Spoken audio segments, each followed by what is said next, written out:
نحمده ونصلي ونسلم على رسوله الكريم فأما بعد اعوذ باللہ السمیع العلیم من الشیطان الرجیم بسم اللہ الرحمن الرحیم۔ پروگرام الرحیق المختوم کی 66ویں قسط کے ساتھ میں ہوں محمد عمر خان۔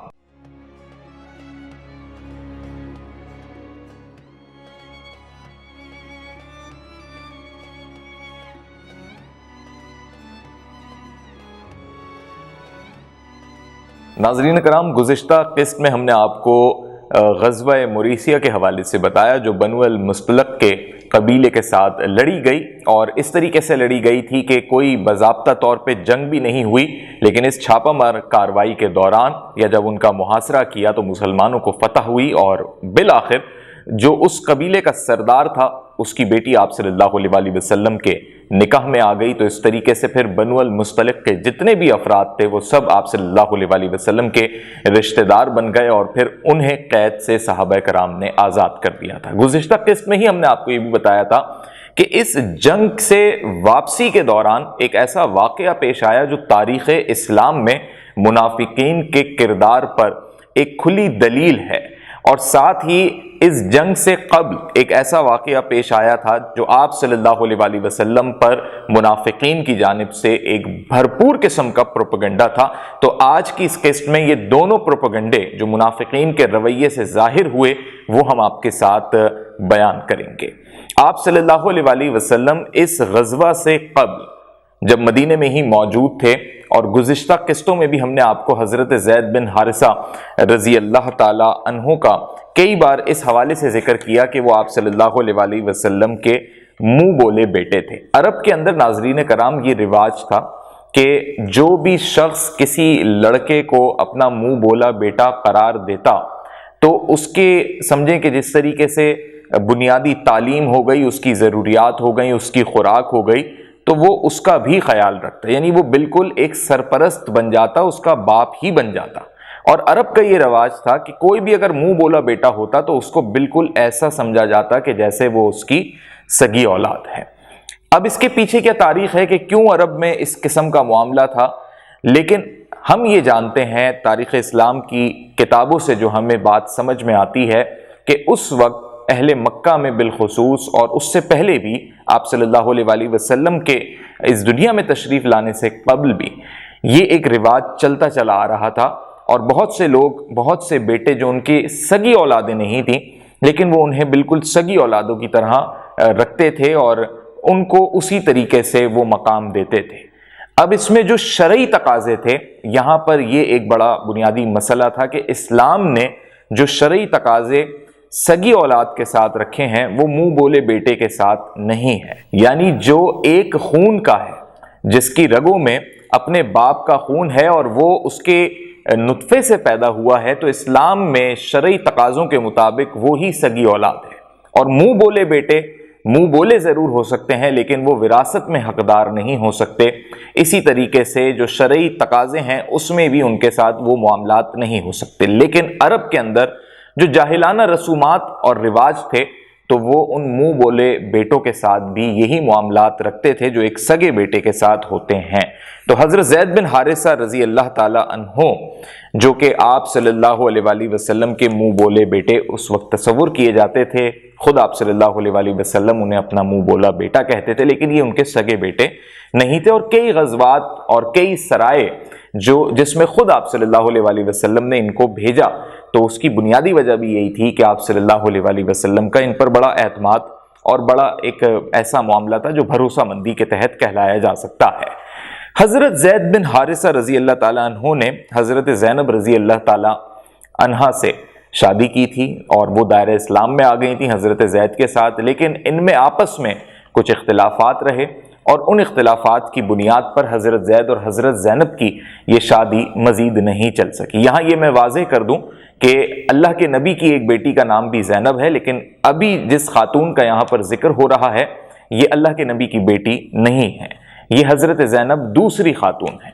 حضرت زید کے یہ نکاح میں تھیں اور حضرت زید نے ان کو طلاق دے دی تھی، یہ مطلقہ ہو گئیں، اور حضرت زید کی یہ مطلقہ بنی، یعنی ان سے طلاق یافتہ ہو گئیں۔ پھر ان کا آپس میں کوئی معاملہ نہیں رہا۔ جب ان کا آپس میں کوئی معاملہ نہیں رہا تو ناظرین کرام ایک ایسا وقت آ گیا کہ تاریخ اسلام میں یا اللہ کو جو منظور تھا کہ اللہ یہ چاہتا تھا کہ شریعت محمدی کے تحت اور اسلام کے جو تقاضے ہیں اس کے تحت یہ چیز واضح ہو، تو قدرتی طور پہ ایک مرحلہ ایسا آیا کہ حضرت زینب کو آپ صلی اللہ علیہ وآلہ وسلم کی جانب سے پھر نکاح کا پیغام ملا، اور پھر یہ ایک شادی کا معاملہ طے ہو گیا۔ اب اس معاملے سے پہلے کی بھی کچھ تمہید ہے جس کو ہم ادھر بیان نہیں کر رہے، لیکن جو اہم بات ہے وہ یہ ہے کہ پھر حضرت زینب آپ صلی اللہ علیہ وآلہ وسلم کے نکاح میں آ گئی۔ تو اس طریقے سے حضرت زینب ازدواج مطہرات میں شامل ہو گئیں اور آپ صلی اللہ علیہ وآلہ وسلم کی بیویوں میں شامل ہو گئیں۔ لیکن اس سے پہلے یہ حضرت زید کی بیوی تھیں، ان سے جب طلاق ہو گئی سارے معاملے ختم ہو گئے، اور کچھ روایتوں میں یہ بھی بات ہے کہ ان معاملات کو بھی سلجھانے کی کوشش کی گئی، لیکن جب بالکل بات نہیں بنی اور طلاق ہو گئی تو پھر جب ختم ہو گیا سارا معاملہ تو حضرت زینب کو بھی ایک سہارا درکار تھا، اور آپ صلی اللہ علیہ وآلہ وسلم جو کہ جن کی سخاوت کامل ہے، اور آپ صلی اللہ علیہ وآلہ وسلم نے پھر ان سے نکاح کیا۔ اب یہاں یہ بڑی سمجھنے والی بات ہے کہ جو میں آپ سے ابھی تھوڑی دیر پہلے کر رہا تھا کہ عرب کے اندر یہ چیز بڑی معیوب سمجھی جاتی تھی، کیونکہ منہ بولے بیٹے کو وہ سگے بیٹے کا درجہ دیتے تھے، چاہے وراثت کا معاملہ ہو یا اس قسم کے شرعی تقاضوں کا معاملہ ہو، کہ آپ صلی اللہ علیہ وآلہ وسلم نے جب حضرت زینب سے نکاح کر لیا تو عرب کے اندر بالخصوص مدینے کے اندر جو منافقین تھے، اور اس میں عبداللہ بن ابی کا بڑا اہم کردار ہے، اور ہم نے عبداللہ بن ابی کے اس کردار کے حوالے سے آپ کو جنگ احد کے وقت بھی بتایا، جب آپ صلی اللہ علیہ وآلہ وسلم پہلی بار مدینہ تشریف لائے ہجرت کر کے، تو اس کی تو تاج پوشی ہو رہی تھی اور اسی دن سے اس کو بغض اور اندرونی طور پہ عناد تھا۔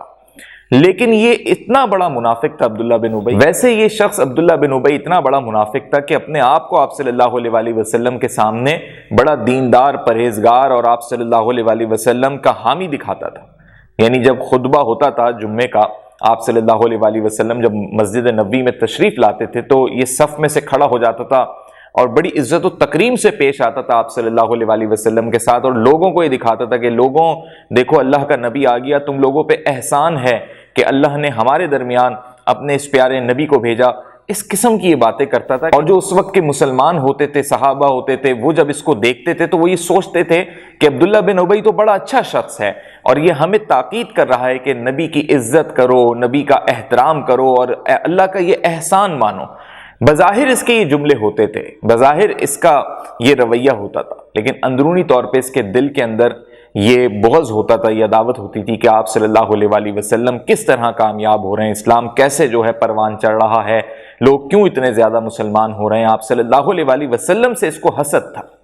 آپ صلی اللہ علیہ وآلہ وسلم سے اس کو کینہ تھا، اور ویسے یہ کلمہ گو بھی بن گیا تھا بعد میں۔ اور آپ کو یہ بھی یاد ہوگا کہ جب یہودیوں کا ایک قبیلہ بنی قینقاع کا معاملہ آیا تھا اور آپ صلی اللہ علیہ وآلہ وسلم نے تو تلوار نکال لی تھی ان کے خلاف، تو یہ بیچ میں آ گیا تھا اور بڑی اس نے ضد اصرار کر لیا تھا، چونکہ یہ بڑا بیچ میں ثالث کا کردار ادا کرتا رہا، اور ایک وقت ایسا تھا کہ اوس اور خزرج کے قبائل مل کے اس کو وہاں اپنا بادشاہ بنا رہے تھے، لیکن اسی وقت جب آپ صلی اللہ علیہ وآلہ وسلم پہنچے تو اوس اور خزرج والوں کو بتایا گیا کہ اللہ ہے بادشاہ، تو کوئی انسان کسی کا بادشاہ نہیں ہو سکتا، تو اس کی حکمرانی، اس کی جو قبائلی سرداری تھی وہ تو خاک میں مل گئی تھی، تو اس کو اس بات کا بھی بڑا بغض تھا۔ اب ناظرین کرام، اس رئیس المنافقین عبداللہ بن ابی کو جب یہ واقعہ پتہ لگا تو اس نے اس کو پکڑ لیا۔ پکڑ اس لیے لیا کیونکہ عرب کی یہ روایات تھیں کہ جیسے میں نے کہا کہ منہ بولے بیٹے کو سگے بیٹے کا درجہ دیا جاتا تھا، تو ادھر یہ بھی ایک روایت تھی کہ اگر اس کے بیٹے نے، یعنی سگا بیٹا ہو یا منہ بولا بیٹا ہو، اگر طلاق دے دی اپنی بیوی کو تو پھر سسر دوبارہ شادی اس سے نہیں کر سکتا۔ اب یہ ایک ایسی بات تھی عرب کے رسم و رواج میں جو اسلام میں نہیں تھی، تو ایسا نہ ہو کہ عرب کے یہ رسم و رواج اسلام کا حصہ بن جائے۔ یہاں اللہ رب العزت کی یہ حکمت تھی جو یہ واقعہ پیش آیا کہ حضرت زینب کو طلاق ہوئی اور پھر حضرت زینب آپ صلی اللہ علیہ وآلہ وسلم کے نکاح میں آئی۔ جب آپ صلی اللہ علیہ وآلہ وسلم کے نکاح میں آئیں تو اس منافق نے یہ باتیں کہنا شروع کر دیں، اور نعوذ باللہ نبی پاک صلی اللہ علیہ وآلہ وسلم کے خلاف اس نے پروپیگنڈا شروع کر دیا، اور یہ اس قسم کا پروپیگنڈا کرتا تھا کہ خود سامنے بھی نہیں آتا تھا، لوگوں سے اپنے دل کی بات کہلواتا تھا، یعنی پہلے لوگوں کی ذہن سازی کرتا تھا، پھر ان سے آپس میں اس قسم کی گفتگو کرواتا تھا، کیونکہ لوگوں کو تو ناظرین کرام بات کرنے کے لیے کوئی نہ کوئی موضوع چاہیے، اور ایسا موضوع اگر کسی کو مل جائے جو ایسی شخصیت سے متعلق ہو جو رحمت للعالمین ہے، جو خود صحابہ اور لوگ دیکھ رہے ہیں کہ نبی کا کیا مرتبہ ہے، فوجی مہمات ہو رہی ہیں، جنگیں ہو رہی ہیں، اسلام پھیل رہا ہے مدینے میں اور پورے عرب میں مسلمانوں کا ایک روب اور دبدبہ بند گیا ہے، تو آپ اس سے اندازہ کیجئے کہ ایک ایسی شخصیت اس وقت آپ صلی اللہ علیہ وآلہ وسلم لوگوں کے سامنے تھے کہ ان کے بارے میں کوئی ایسی منفی بات مل جائے تو لوگ پھر آپس میں گفت و شنید کیے بغیر رہ نہیں سکتے۔ یہ فطرت انسانی ہے۔ تو یہ اسی طرح لوگوں کے ذہنوں میں ان کی جو نجی محفلیں یا گھروں پہ جا کے ان کے ذہن بناتا تھا کہ دیکھو بھئی کیا کیا رسول اللہ نے، اور انہوں نے اپنی بہو سے نعوذ باللہ شادی کری، اس قسم کی باتیں کرتا تھا۔ اب آپ اس سے اندازہ کیجئے کہ ایسی ایسی باتیں ہوئیں تاریخ اسلام میں، ہمیں اس پروپیگنڈے میں جو ملتی ہیں کہ نعوذ باللہ یہ کلمات ادا کیے گئے ان منافقوں کی جانب سے، اس نے ٹولہ بنا لیا اپنا منافقوں کا۔ اور لوگوں کی یہ فطرت ہے ناظرین کہ اگر آپ کسی بھی شخص کو، چاہے وہ کسی بھی مذہب کا ہو، کسی بھی ایسے شخص کے بارے میں جس کی آپ کو کوئی منفی چیزیں نہیں دکھتی، اچھائیاں ہی اچھائیاں دکھتی ہیں، اس کا حسن سلوک ہی دکھتا ہے آپ کو، اس کی بہت شائستہ گفتگو دکھتی ہے، لیکن اس شخص کی اگر ذرہ برابر کوئی بات جو جھوٹی ہی کیوں نہ ہو، اگر اس پہ تہمت ہی کیوں نہ ہو، لوگوں کو پتہ لگ جائے تو چار باتیں لوگ اپنے پاس سے لگا دیتے ہیں۔ تو یہاں بھی ناظرین کرام وہی سلسلہ ہوا کہ لوگوں کو یہ بات کم بھی بے شک بتاتا تھا، لیکن تہمت والی بات بتاتا تھا، منفی بات بتاتا تھا، آگے لوگ اس بات کو خود بڑھا دیا کرتے تھے۔ یعنی لوگوں نے پھر یہ ان منافقوں کا جو ٹولہ بن گیا جس کی سربراہی عبداللہ بن ابی کر رہا تھا، تو ایسی باتیں بھی کیں کہ نعوذ باللہ ایک روز جیسے آپ صلی اللہ علیہ وآلہ وسلم کی نظر زینب پہ پڑ گئی اور وہ ان کو دل کو بہا گئیں اور بڑی پسند آ گئیں، اور پھر یہ معاملہ جب حضرت زید بن حارثہ کو پتہ چلا تو انہوں نے یہ سوچا کہ اگر میرے والد کو پسند آ گئی ہیں میری بیوی تو انہوں نے اس وجہ سے طلاق دے دی۔ کسی نے یہ وجوہات لوگوں نے خود بنانی شروع کر دی۔ کسی نے کہا کہ ان کے درمیان طلاق کی بنیاد ہی یہ پڑی کہ جب حضرت زید کو یہ پتہ لگا کہ زینب کا جو رجحان ہے وہ میری طرف نہیں میرے والد کی طرف ہے تو میں ایسی بیوی کا کیا کروں۔ اس قسم کی باتیں اللہ کے نبی کے لیے اس وقت کے لوگوں نے، منافقین نے کی۔ آپ ذرا اندازہ کیجئے ناظرین کرام کہ اللہ کا وہ نبی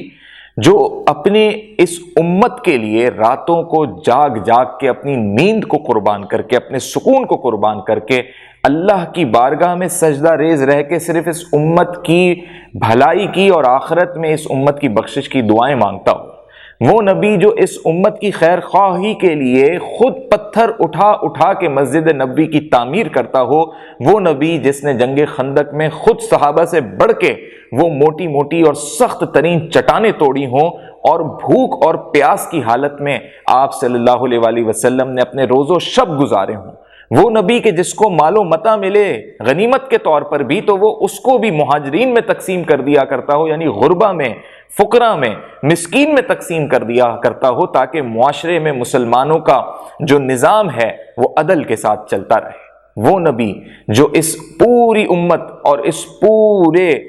دنیا کے انسانوں کے لیے ایک ایسا ہدایت کا سر چشمہ بنا کر بھیجا گیا ہو کہ اس نے انسان کو انسان کی غلامی سے آزاد کرایا ہو، اس نبی اور اس شخصیت کے بارے میں اور باتیں کرنے والے لوگ بھی کون؟ جو کلمہ گو ہیں، جو خود کلمہ پڑھتے ہیں اور کلمے میں کہتے ہیں محمد الرسول اللہ، وہ لوگ میرے اور آپ کے پیارے نبی صلی اللہ علیہ وآلہ وسلم کے بارے میں ایسی باتیں کرتے تھے، تو یہ ظاہر ہے کہ وہ ایمان کے کمزور تھے، وہ منافق تھے، اور ان کا رئیس المنافق عبداللہ بن ابی تھا۔ تو جب یہ باتیں ہوئیں تو یہ باتیں ناظرین کرام پھیلتی گئیں، اور پھر جو کچے ذہن کے لوگ ہوتے ہیں، کیونکہ بہت عرصہ ہی نہیں ایمان لائے ہوئے نہیں ہوا تھا، ابھی تو اسلام کی چیزیں آ رہی ہیں، ابھی تو نمازوں کے طریقے ہیں، بہت ساری باتیں ہیں، اور وہ سب سمجھائی جا رہی ہیں وقتاً فوقتاً۔ تو یہ وہ وقت تھا جب اسلام اس دنیا میں متعارف ہو رہا ہے اور مدینے کے لوگوں میں متعارف ہو رہا ہے، اور وہاں سے منافقین نے یہ کردار شروع کر دیا۔ اور کیوں شروع کر دیا؟ کہ ایک آپ صلی اللہ علیہ وآلہ وسلم سے حسد،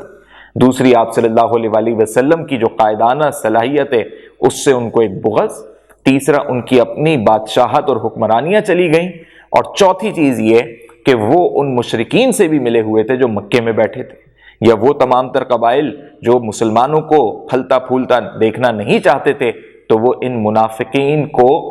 اس بات پر رضامند کرتے تھے، اور خود بھی منافقین کا یہ دل ہوتا تھا کہ وہ مشرکین کو خوش کریں۔ تو آپ صلی اللہ علیہ وآلہ وسلم کے خلاف اس قسم کے پروپیگنڈے ہوئے۔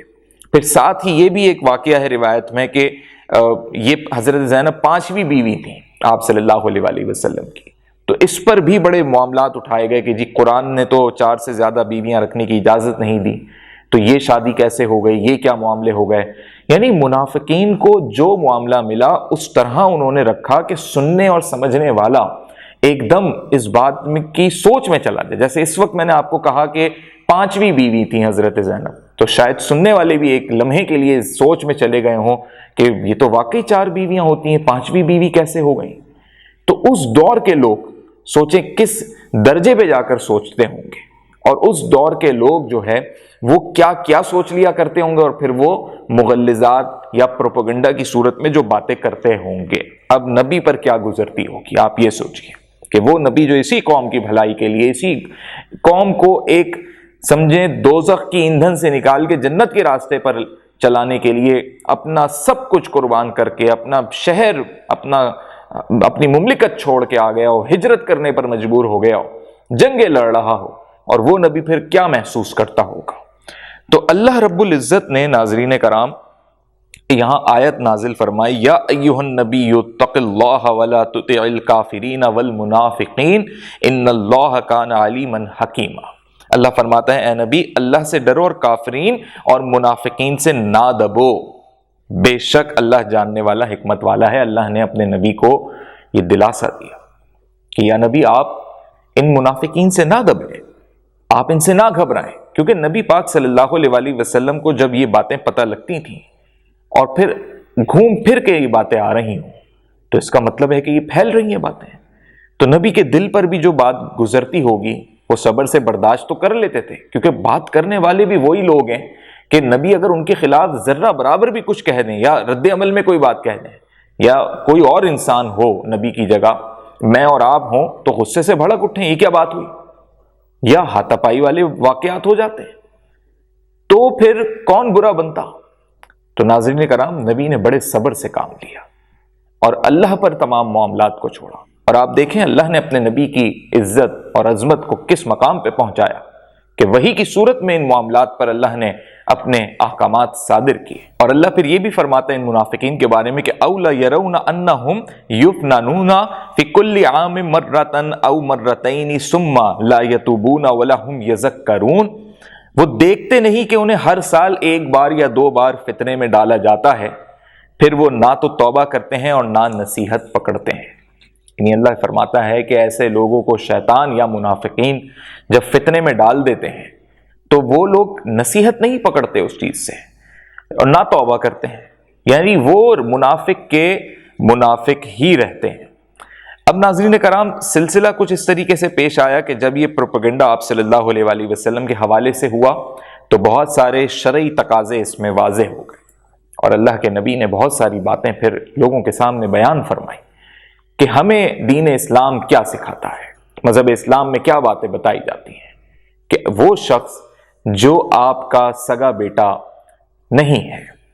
پہلی بات یہ کہ اس کا وراثت میں کوئی پھر حق نہیں ہے، اور دوسری بات یہ ناظرین کرام کہ اگر کوئی منہ بولا بیٹا اپنی بیوی کو طلاق دے دیتا ہے تو چونکہ وہ منہ بولا بیٹا تھا سگی اولاد نہیں ہے، اور اس لحاظ سے بھی کہ پھر وہ اس منہ بولے بیٹے کا باپ اس عورت کے لیے سگا سسر بھی نہیں ہے، لیکن اب وہ طلاق یافتہ ہونے کے بعد اس شخص پر پھر حلال ہے، یعنی وہ شخص اس سے پھر نکاح کر سکتا ہے۔ لیکن عرب کے یہ جو فرسودہ رسم و رواج تھے یہ ختم ہوں، یہ اسلام کا حصہ نہ بن جائے، اس لیے یہ واقعہ پیش آیا، اور اللہ کی اس میں حکمت یہ تھی، اور اس واقعے سے پھر تا قیامت تمام مسلمانوں کو یہ واضح ہو گیا کہ بیٹے کی جو پھر بیوی ہے اگر وہ سگا بیٹا ہے تو وہ شخص وہ سسر پھر وہ اس کے لیے نامحرم نہیں ہے، یعنی وہ پھر اس کے باپ کا درجہ رکھتا ہے۔ تو یہ وہ ناظرین کرام بنیادی وجہ تھی کہ عرب کی وہ فرسودہ رسم ٹوٹ جائے، ختم ہو جائے، کہ لوگوں نے جو یہ بنایا ہوا تھا وہاں پہ ایک رواج کہ منہ بولا بیٹا بھی سگے بیٹے کا درجہ رکھتا ہے، اور اگر وہ اپنی بیوی کو طلاق دے دیتا ہے تو پھر وہ جو سسر نے اگر اس سے شادی کر لی جو اب اس کا سسر نہیں رہا طلاق کے بعد، اور ویسے ہی وہ منہ بولا بیٹا تھا، تو یہ چیز اسلام نے واضح کی تاکہ یہ معلوم ہو سکے کہ عورت کا پھر محرم کون ہے، نامحرم کون ہے، اور یہ بھی واضح ہو سکے کہ منہ بولے بیٹے کا در حقیقت درجہ کیا ہے۔ تو منہ بولے بیٹے کے حوالے سے یہ واقعہ جو پیش آیا اور اس میں جو اللہ کی حکمتیں تھیں وہ پھر آگے چل کے واضح ہو گئیں اور لوگوں کو سمجھ آ گیا، تو اس طرح ان منافقین کا یہ پروپیگنڈا یہاں پر ناکام ہوا۔ دوسرا یہ ہوا ناظرین کرام کہ حضرت عمر بن خطاب رضی اللہ تعالیٰ عنہ جب ہجرت کر کے آئے تھے تو ان کے ساتھ ایک اور مہاجر وہاں سے آ گئے تھے اور وہ بھی ان کے مزدور تھے۔ تو وہ ان کے مزدور اس طریقے سے تھے کہ پھر مدینے میں ان کے ساتھ ہی ان کی خدمت میں تھے، تو حضرت عمر کو کوئی کام ہوتا تھا، پانی بھر کے لانا ہے یا کچھ بھی معاملے ہیں، تو وہ ان کے ساتھ رہتے تھے۔ تو وہ جو ان کے خادم تھے یا جو وہ مزدور تھے، تو ان کے ساتھ ایک ناظرین کرام واقعہ اس قسم کا پیش آیا کہ ان کا مدینے کے ایک انصاری مسلمان کے ساتھ جھگڑا ہو گیا، اور ایک بڑی معمولی سی بات پر وہ جھگڑا ہو گیا تھا۔ ان مزدور کا نام جہاجہ غفاری تھا، اور جس شخص کے ساتھ پانی پر ہی پانی بھرنے پر ایک جھگڑا ہو گیا تھا وہ سنان بن برجہنی تھا، جو کہ عرب کا یا مدینے کا پہلے سے رہنے والا شخص تھا، لیکن دونوں ہی اب دائرہ اسلام میں ہیں۔ فرق صرف یہ ہے کہ ایک مکے سے تعلق رکھتا ہے تو وہ مہاجر کا درجہ ہے، اور ایک مدینے کا پہلے کا شخص۔ تو یہ جھگڑا تھوڑا سا آگے بڑھا اور اس میں صورتحال یہ ہو گئی کہ انہوں نے، جو انصاری صحابہ تھے، انہوں نے اپنے لوگوں کو آواز دے دی کہ آؤ میرے انصاری دوستوں، مدینے کے میرے دوستوں، آؤ دیکھو یہ مجھ سے جھگڑ رہا ہے، یا ہاتھا پائی والا کچھ واقعہ ہو گیا۔ اور اسی طرح جو حضرت عمر بن خطاب کے وہ مزدور تھے، انہوں نے مہاجرین کو مدد کے لیے پکار لیا۔ تو اس طرح یہ گروپنگ ظاہر ہو گئی کہ جیسے مہاجر مکے کے جو ہیں مسلمان ہیں بے شک، لیکن وہ اپنے لوگوں کو پکار رہے ہیں مدد کے طور پہ، اور جو انصاری صحابی ہیں وہ مدینے کے لوگوں کو پکار رہے ہیں، یا جو انصاری مسلمان ہیں وہ مدینے کے لوگوں کو پکار رہے ہیں۔ تو آپ صلی اللہ علیہ وسلم کو یہ اس بات کی خبر ملی تو فوراً آپ پہنچے اور ان کو پھر سمجھایا کہ اب تم پھر جاہلیت کے دور میں جا رہے ہو، اب تو تم مسلمان ہو، اب یہ فرق اور تفریق علاقوں کے اعتبار سے نہیں ہونی چاہیے، تمہیں ایک طریقے سے ایک بھائی بن کر رہنا ہے۔ بہرحال یہ واقعہ جب نمٹ گیا، لیکن عبداللہ بن ابی نے اس واقعے کو نہیں چھوڑا، اور اس نے اس واقعے کو لے کر بہت زیادہ پروپیگنڈا کیا، مدینے کے لوگوں کو کافی بھڑکایا۔ جو اوس اور خزرج کے جو لوگ تھے، بالخصوص جو خزرج کے لوگ تھے، ان کو زیادہ اس نے بھڑکایا۔ تو بھڑکانے کا اس کا مقصد یہ تھا کہ وہ مدینے کے لوگوں کے دلوں سے اسلام کی محبت نکالے اور یہ انہیں ظاہر کرے۔ یہ الفاظ اس نے ادا کیے کہ یہ دیکھیں آپ کہ پیسہ بھی آپ دیتے ہیں، مال و دولت بھی آپ دیتے ہیں زکوٰۃ فطرے کے نام پہ، جگہ بھی آپ نے دی، اپنے آدھے آدھے مہاجرین نے گھر دے دی، ہر چیز آدھی آدھی دے دی، یہاں تک کہ جس کی 4 بیویاں تھیں تو اس نے 2 بیویوں کو طلاق دے کے، یا 2 بیویاں تھیں تو 1 بیوی کو طلاق دے کے اپنے مہاجر بھائی کے لیے اس نے پیش کر دی کہ آپ اس سے نکاح کر لیں۔ باغات تھے تو آدھے دے دیے، کھجوریں آتی تھیں مال کی تو آدھی دے دی۔ تو وہ کہنے لگا کہ دیکھو تم نے تو اتنی سخاوت کا مظاہرہ کیا، لیکن اب وقت یہ آ گیا کہ تم ہی لوگوں پہ، جیسے انصاری مسلمانوں پہ مہاجر مسلمان اب دھاوا بھی بول رہے ہیں، لوٹ بھی رہے ہیں، مار بھی رہے ہیں۔ اس طریقے کی اس نے باتیں کر کے اور بھڑکایا۔ اب یہ جس محفل میں بیٹھ کے یہ باتیں کرتا تھا تو نبی صلی اللہ علیہ وسلم کے خلاف یہ باتیں کرتا تھا بلا واسطہ، کبھی نام لے کے کرتا تھا، کبھی بغیر نام لیے کرتا تھا، اشارہ اس کا نبی کی طرف ہوتا تھا کہ وہ آیا تو پھر دیکھو یہ ہو گیا۔ تو وہ سے مراد اس کی یہی ہوتی تھی کہ نبی پاک صلی اللہ علیہ وسلم کو یہ تنقید کا نشانہ بناتا تھا۔ تو ایک نوجوان صحابی تھے، کم عمر تھے، حضرت زید بن ارقم ان کا نام ہے۔ تو حضرت زید بن ارقم نے جب یہ باتیں سنی تو بڑے وہ دل ان کا رنجیدہ ہوا، اپنے چچا کو بتایا کہ دیکھیں عبداللہ بن ابی ہمارے پیارے نبی کے بارے میں یہ بات کہتا ہے، حالانکہ یہ انصاری صحابی ہیں۔ تو حضرت زید بن ارقم نے اپنے چچا کو یہ واقعہ بتایا کہ عبداللہ بن ابی نے ایک ایسی نجی مجلس میں، اتنے سارے لوگ تھے وہاں، میں نے یہ بات سنی اور ہمارے پیارے نبی کے بارے میں اس نے ایسی ایسی باتیں کہی ہیں، اور مسلمانوں کے درمیان یہ تفرقہ ڈلوانے والی باتیں۔ تو ان کے چچا نے حضرت عمر بن خطاب کو یہ بات بتا دی۔ حضرت عمر بڑے غسیلے اور جاہ و جلال کے مالک تھے، ان باتوں کو تو وہ بالکل ہی برداشت نہیں کرتے تھے۔ تو وہ آپ صلی اللہ علیہ وسلم کے پاس پہنچے اور فرمایا کہ یا رسول اللہ اگر آپ اجازت دیں تو عبداللہ بن ابی کو قتل کر دوں یا قتل کروا دیں۔ تو آپ صلی اللہ علیہ وسلم نے اس وقت منع کیا، لیکن وجہ پوچھی تو پتہ لگا کہ اس قسم کی وہ باتیں کر رہا ہے اور مسلمانوں کے درمیان تفرقہ ڈال رہا ہے۔ اور نہ صرف یہ باتیں بلکہ حضرت زید اور حضرت زینب والا واقعہ بھی اس نے جس طرح سے پروپیگنڈا کیا اور جو کچھ اس نے باتیں کہیں وہ بھی آپ صلی اللہ علیہ وسلم کے دل پر رنجیدہ بن کر اتریں۔ تو یہ وہ تمام تر باتیں تھیں کہ آپ صلی اللہ علیہ وسلم نے یہاں بھی صبر کا مظاہرہ کیا، اور حضرت عمر بن خطاب کو یہ کہا کہ عمر تم سوچو لوگ پھر کیا کہیں گے کہ اللہ کا نبی اپنے ہی ساتھیوں کو قتل کروا رہا ہے۔ ناظرین کرام، بڑی سمجھنے والی بات ہے یہاں پر۔ آج کی تاریخ میں، آج کے اس دور میں لوگ یہ کہتے ہیں کہ لوگوں کی پرواہ نہیں کرو، آپ کو جو کچھ کرنا ہے آپ اپنی زندگی میں کرو، لوگ کیا کہیں گے یہ نہیں سوچو، آپ نے اچھا کرنا ہے برا کرنا ہے، جو آپ کو ٹھیک لگ رہا ہے آپ کریں۔ آج کے لوگ یہ کہتے ہیں، بڑے بڑے موٹیویشنل اسپیکر یہ باتیں کرتے ہیں، حوصلہ افزائی کے زمر میں یہ باتیں کرتے ہیں، لیکن یہ باتیں آج کے دور میں کہی جاتی ہیں۔ لیکن یہاں اللہ کا نبی کتنی بڑی بات کہہ رہا ہے کہ اے عمر لوگ کیا کہیں گے۔ یہ دیکھا جاتا ہے ناظرین کرام، کیونکہ جب معاشرت ہوتی ہے، جب آپ ایک سماج میں ہوتے ہیں اور جب آپ قائدانہ صلاحیتوں کے حامل ہوتے ہیں اور آپ اپنا کردار اس قسم کا ادا کر رہے ہوتے ہیں، چاہے آپ اپنے خاندان میں ادا کر رہے ہوں، چاہے آپ اپنے خاندان کے بڑے ہوں یا اپنے محلے کے بڑے ہوں یا اپنی کمیونٹی کے بڑے ہوں یا آپ 4 افراد آپ کے زیر کفالت ہی کیوں نہ ہوں،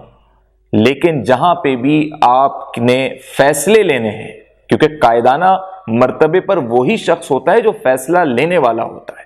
تو جہاں پہ بھی آپ نے فیصلے لینے ہیں وہاں پر یہ نہ سوچئے کہ لوگ کیا کہیں گے، وہاں آپ یہ ضرور سوچئے کہ مجھے اپنے فیصلوں میں اس بات کو مد نظر رکھنا ہے کہ لوگوں پر اس کا کیا اثر پڑے گا۔ تو آپ صلی اللہ علیہ وسلم نے حضرت عمر کو یہی بات کہی، ورنہ کیا مشکل بات تھی کہ جو کعب بن اشرف جیسا اتنا بڑا یہودی، مال و دولت میں بڑا، قلعے کا مالک، یہودیوں میں ایک مرتبہ، اس کی تو اپنی فوج تھی، سمجھ لیں اپنی سیکیورٹی تھی، اس تک کو نبی نے 5 افراد کا دستہ بھیج کر قتل کروا دیا، اور اس کا قتل ہوا۔ پھر جو سلام بن الحقیق ہے وہ تو مدینے کے قریب بھی نہیں، خیبر کے پاس تھا، وہاں جا کے صحابہ نے، بنو خزرج والوں نے اس کو قتل کیا، اور ایک ہی صحابی نے کس طریقے سے وہ کام کیا، یہ سب باتیں آپ کو بتائی ہیں۔ تو نبی کے لیے عبداللہ بن ابی کو قتل کروانا کون سا مشکل کام ہوتا؟ نبی پہ تو الزام بھی نہیں آتا، اگر نبی چاہتے تو اتنی آسانی سے قتل ہوتا، بلکہ عبداللہ بن ابی لاپتہ بھی ہو سکتا تھا، لیکن نبی نے اپنے ان اختیارات اور اپنی اس تمام تر طاقت کو اپنی ذات کے لیے استعمال نہیں کیا۔ اللہ کو نبی نے اپنی ذات کا بدلہ لینے کے لیے استعمال نہیں کیا۔ یہ ہے میرے نبی کا وہ مرتبہ جو آج کی تاریخ میں کسی بھی حکمران وقت پہ، چاہے وہ کسی بھی مذہب سے ہو، مسلمان ہی کیوں نہ ہو، لیکن جب اختیار اور طاقت اس کے پاس ہوگی کہ اس کے ایک دستخط، ایک اشارے اور ایک فیصلے سے کسی کو بھی سولی پہ لٹکا دیا جائے، تو آپ اس سے اندازہ کیجئے کہ وہ اپنی ذات پہ، اپنی شخصیت پہ، اپنے کردار پہ کیسے کوئی بات برداشت کرے گا۔ لیکن آپ نبی کے صبر کا پیمانہ دیکھیے کہ نبی نے سارے یہ پروپیگنڈے برداشت کیے اور اللہ پر توکل کیا، اور اللہ نے پھر کیسے مدد کی کہ اللہ نے وحی بھیجی، اور جب وحی آئی تو آج تک تا قیامت، تا ابد اللہ کا وہ فرمان ہے، وحی کوئی معمولی بات نہیں، یہ اللہ جو کہہ رہا ہے، اللہ جو فرما رہا ہے، جبریل امی وہ بات پہنچا رہے ہیں، تو یعنی اللہ اس بات کا جواب دے رہا ہے۔ منافقین کے لیے اللہ کے قول، یہ قرآن مجید اللہ کے اقوال ہیں، تو اللہ بیان کر رہا ہے، اور وہ اب تا قیامت اس دنیا میں اور تا ابد تمام جہان، جب تک یہ سب کچھ قائم و دائم ہے، یوم الدین تک سب کچھ یہ آیتیں اپنی جگہ پر قائم رہیں گی، اور ان منافقین کے لیے جو کچھ اترا ہے وہ سب ہمیشہ موجود رہے گا، تاکہ آنے والے دور میں ہر منافق اس بات کو سمجھ لے کہ اس کا بھی جو آخری ٹھکانہ ہے پھر جہنم ہے۔ تو ناظرین کرام، صورتحال یہ رہی کہ حضرت عمر کو آپ صلی اللہ علیہ وسلم نے منع فرما دیا کہ ابھی ایسی کوئی کاروائی نہ کریں، اور وجہ بھی بتائی اور لوگوں پر یہ بات رکھی۔ ایک صحابی نے اس بات کی بھی عرض کی کہ یا رسول اللہ، یہ بس آپ بھی جانتے ہیں کہ جب آپ ہجرت کر کے مدینہ آئے تھے تو اس کی تو تاج پوشی تھی اس شام کو، اس کو تو بنو اوس اور خزرج والے اپنا سردار بنانے والے تھے، تو اس بات پہ بھی اس کو بڑی عداوت اور بغض ہوگا جس کی وجہ سے یہ سارا معاملہ ہے۔ اب نبی کی یہاں حکمت دیکھیے کہ نبی پاک صلی اللہ علیہ وسلم کو، ناظرین کرام، ایک اور بات کا پتہ لگا جو کہ اسی سے متعلق تھی، جو بہت کم عمر یہ صحابی تھے حضرت زید بن ارقم، جنہوں نے اپنے چچا کو یہ بات بتائی تھی، ساتھ میں ایک بات اور بھی بتائی تھی کہ پھر عبداللہ بن ابی نے ایک بڑی بات کہہ دی تھی، بہت بڑی بات، اور وہ بہت غلط بات بھی ہے، یعنی مجھے بھی بیان کرتے ہوئے اس بات پر بار بار سوچنا پڑ رہا ہے، لیکن تاریخ اسلام میں یہ الفاظ موجود ہیں کہ اس نے کہا کہ اب ہم دیکھو کیا کرتے ہیں کہ ہم مدینے سے نعوذ باللہ ثم نعوذ باللہ ذلیل ترین شخص کو نکالیں گے۔ تو اب آپ اس سے اندازہ کیجئے کہ بھی تو مشرکین سے بھی بہت بڑھ گئے، مشرکین تو چلیں کھل کے کہ وہ اسلام کو مانتے ہی نہیں، نبی کے دشمن ہیں، نبی کے پورے اہل بیت کے دشمن ہیں، لیکن ان لوگوں کا کیا کیا جائے جو دائرہ اسلام میں بھی ہیں، نمازیں بھی ساتھ پڑھ رہے ہیں، داڑیاں بھی رکھی ہوئی ہیں اور مسلمان بھی ہیں اور سارے معاملات میں آگے بھی ہیں، حب محمدی کی بات آتی ہے تو بڑے ناموس کے لیے آگے بھی بڑھ جاتے ہیں کہ دیکھیں ہم سے زیادہ کوئی ناموس رسالت کا پیروکار نہیں۔ لیکن ان لوگوں کا کیا کیا جائے، ایسے منافقوں کا کیا کیا جائے جو پیٹھ پیچھے اتنی بڑی باتیں کہتے ہیں نبی کے بارے میں، پیٹھ پیچھے اسلام کے لیے اتنا بڑا بغض رکھتے ہیں۔ تو جب اس نے یہ بات کہی تو یہ بڑی گناہ گزری تھی، اور اس بات پر آپ صلی اللہ علیہ وسلم پہ کیا احساس ہوا ہوگا۔ لیکن آپ صلی اللہ علیہ وسلم کی اپنی حکمت، اپنی ایک سیاسی بصیرتی کہہ لیں، سوچ ہے، تو آپ صلی اللہ علیہ وسلم نے کہا کہ ٹھیک ہے ہم کوچ کر جاتے ہیں، یعنی چلو پھر ہم مدینہ چھوڑ دیتے ہیں، چلتے ہیں۔ اور آپ صلی اللہ علیہ وسلم کے ساتھ جو صحابہ تھے، جو لوگ تھے، کچھ سامان وغیرہ نہیں لیا، بس سمجھے آپ واک کرنا شروع کر دی، اٹھ گئے، وہاں سے کوچ کر گئے، اس جگہ سے اٹھ گئے اور بڑے چلتے رہے، اتنا چلے ناظرین کرام کہ اگلا دن لگ گیا، تھک گئے چلنے والے لوگ، اور تھک کے حالت یہ ہو گئی کہ بس پھر جب پیر تھک گئے، جسم تھک گیا، نیند سے بوجھل ہو گئے، تو ایک مقام ملا اور وہاں پہ جا کے سب نے سایہ دیکھ کے وہیں پہ آرام کیا اور سو گئے۔ اب نبی کی یہ حکمت تھی اس پوری بات کے پیچھے کہ یہ جو جتنے بھی لوگ اس بات کو جانتے ہیں یا جن کے علم میں یہ بات آ گئی، جتنے صحابہ ہیں، وہ یہ باتیں کرنے، مطلب ایک کہتے ہیں نا، آج کی تاریخ میں ہم گوسپ کا ورڈ ایک استعمال کرتے ہیں کہ وہ یہ ان باتوں میں نہ لگ جائیں، جتنا ان باتوں میں لگیں گے ان کے دل اور خراب ہوں گے۔ یعنی مکے والوں کے دلوں میں، جو مکے سے مہاجر مسلمان آئے، ان کے دلوں میں پھر انصاری مسلمانوں کے لیے عداوت پیدا ہو جائے گی، یعنی ان کے دلوں میں ایک محبت ختم ہو جائے گی کہ ایسے کہا ہمارے نبی کو، اس طرح کی باتیں سوچنے لگیں گے۔ اور اللہ کا نبی یہ نہیں چاہتا کہ ان مسلمانوں میں تفرقہ ہو، وہ بھی اس وقت جب پورا اہل عرب مسلمانوں کا دشمن ہے، مکے میں سازشیں ہو رہی ہیں، یہودیوں سے ابھی نمٹے ہیں، یہودی بھی کم نہیں ہیں، ابھی آگے چل کے تاریخ اسلام میں جنگ خیبر بھی ہونی ہے۔ تو آپ اس سے اندازہ کیجئے کہ اللہ کا نبی کتنے چیلنجز میں ہے اور اپنے لوگوں کو بھی سنبھالنا ہے۔ تو اللہ کے نبی نے پھر اس وقت یہ حکمت اپنائی کہ ان کو باتیں کرنے کا موقع نہ ملے، تو انہوں نے کہا چلو اٹھ جاتے ہیں۔ اب اچھا، یہ اٹھنا، یہ چلنا، یہ مشقت، جب یہ باتیں پورے مدینہ میں پھیل گئیں کہ بھئی ایسی بات عبداللہ بن ابی نے کی اور حضرت زید بن ارقم سے یہ بات پتہ لگی، تو عبداللہ بن ابی ایک دم سٹپٹا گیا۔ منافق تھا نا ناظرین کرام، منہ پہ کہہ نہیں سکتا تھا، پیٹھ پیچھے ورغلاتا تھا لوگوں کو، شیطان سے بڑھ کے شیطان کا کام کر رہا تھا۔ تو آپ صلی اللہ علیہ وسلم کی خدمت میں آیا، کہا یا رسول اللہ مجھے ایسی باتیں پتہ لگیں، اس لڑکے نے آپ سے میرے بارے میں کچھ ایسی بات کہہ دی، میں نے نعوذ باللہ ایسا کچھ نہیں کہا، اب آپ دیکھیں اس کا رویہ۔ تو حضرت زید بن ارقم رو پڑے، بڑے دل افسردہ ہو گیا، وہ جھوٹے نہیں تھے، یعنی وہ جھوٹے پڑھ رہے تھے۔ اللہ کا نبی یہ جانتا ہے کہ حضرت زید بن ارقم نے جھوٹ نہیں بولا۔ اب یہاں بھی حکمت ہے کہ اگر عبداللہ بن ابی کے ساتھ اللہ کا نبی رد عمل کر دے، یا اللہ کا نبی اس طریقے سے معاملہ رکھ دے کہ نہیں تم نے ایک بات کہی ہے، تو عبداللہ بن ابی پھر اپنے لوگوں کو مزید بھڑکائے گا، پھر تو اسے کھلی منافقت کا موقع ملے گا، بلکہ منافقت پھر کیا رہی، پھر تو وہ دشمنان اسلام میں شامل ہو جائے گا۔ یہاں اللہ کے نبی کی آپ صبر کا ناظرین کرام وہ پیمانہ ہے کہ ایک عام انسان اس جگہ تک پہنچ ہی نہیں سکتا کہ آپ کا دشمن آپ کے سامنے کھڑا ہوا ہے، جھوٹ بول رہا ہے، آپ کے پاس یہ طاقت ہے کہ آپ اس کا گریبان پکڑ سکتے ہیں، اور لوگ آپ کے ساتھ موجود ہیں اور بار بار کہہ رہے ہیں حضرت عمر کہ آپ موقع دیں تو اس کا سر اتار دیں، لیکن اس کے باوجود اللہ کے نبی نے وہاں بھی صبر کا پیمانہ اپنا قائم رکھا اور عبداللہ بن ابی کی بات مان لی کہ ہاں عبداللہ بن ابی تم ٹھیک کہہ رہے ہو کہ یہ لڑکا ہے، کم عمر ہے، اس کو کوئی مغالطہ ہو گیا ہوگا۔ اب لیکن حضرت زید بن ارقم کم عمر تو ہیں لیکن صحابہ میں شامل ہوتے ہیں اور جھوٹ کے وہ عادی نہیں ہیں، اور اپنے چچا کو انہوں نے بات بتائی تھی، ان کے بڑے تھے، وہ یہی سوچ کے بتائی تھی کہ نبی سے ان کی محبت ہے، اور وہ برداشت نہیں کر رہے تھے کہ نبی کے بارے میں ایسی الفاظ اس نے ادا کیے عبداللہ بن ابی نے۔ تو وہ بڑے روئے کہ جیسے میں جھوٹا پڑ گیا۔ اللہ دیکھیے ناظرین کرام اپنے نبی سے محبت کرنے والوں کی کیسے عزت رکھتا ہے۔ اللہ نے ایسے عزت رکھی کہ اللہ نے آیتیں اتاری، اللہ اکبر، حضرت زید بن ارقم کے لیے۔ اب ان آیتوں کا جو شان نزول ہے وہ ان صحابی کے لیے ہے جو، جیسے ابھی تھوڑی دیر پہلے میں نے آپ کو کچھ آیتیں بتائیں جو حضرت زید بن حارثہ اور حضرت زینب کے معاملے پر تھے، اور اللہ فرماتے ہیں ان آیتوں میں کہ یقولون لئن رجعنا الی المدینۃ لا یخرجن الاعز منها الاذل۔ اللہ فرماتا ہے یہ منافقین کہتے ہیں کہ اگر ہم مدینہ واپس ہوئے تو اس سے عزت والا ذلت والے کو نکال باہر کرے گا، نعوذ باللہ۔ یعنی عبداللہ بن ابی نے اپنے آپ کو عزت والا کہا تھا، اور اللہ کے نبی کے لیے اتنی بڑی بات اس نے کہی تھی، جو حضرت زید بن ارقم جس پہ پریشان ہوئے، بے حال ہوئے،